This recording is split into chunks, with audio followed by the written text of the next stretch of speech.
the final story is this charming little story about a rabbi who started, reciting the Torah every day to this parrot that he had. Got this parrot when he was young, and pretty soon the parrot starts learning the whole Torah. And the rabbi dies, and he gives it to his son, and the son continues. And parrots live 60, 70, 80 years. They live a long time. Anyway, by the time the son is, a well-established rabbi himself, this parrot knows the whole Torah perfectly. So the rabbi says, I need to go live in the jungle for a while and just really meditate and pray away from the world. So he goes and he takes this Torah chanting parrot with him. And because, he'd bring a book there, it'll rot and all that sort of thing. But this parrot is very, very valuable. And one day a tiger sees the rabbi and is about ready to pounce on him. And this local hunter just happens to be coming along and pulls out an arrow and shoots the tiger and kills it. And the rabbi is just overjoyed. He says, come to my camp. And he feeds him some roots and some berries, all this sort of thing. And there's not much he could give him. And he feels really terrible that he can't give him anything. And he says, listen, ask of me anything that you want. And if it's in my power, I'll give it to you.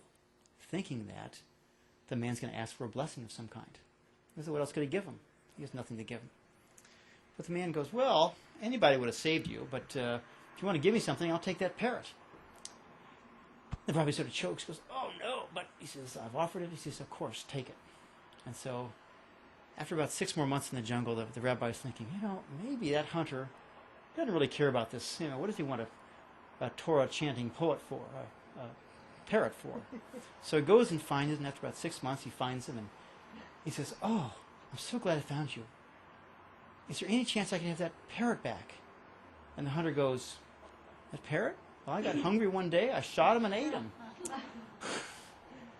Okay?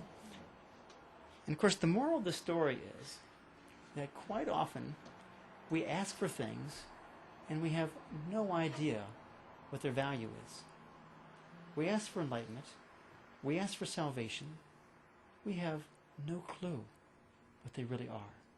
We're asking from our own level, thinking, oh, it's a good idea.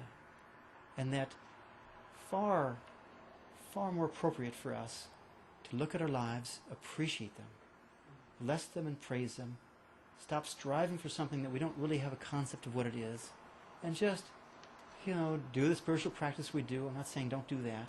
Just go forward and live each moment in total grace. And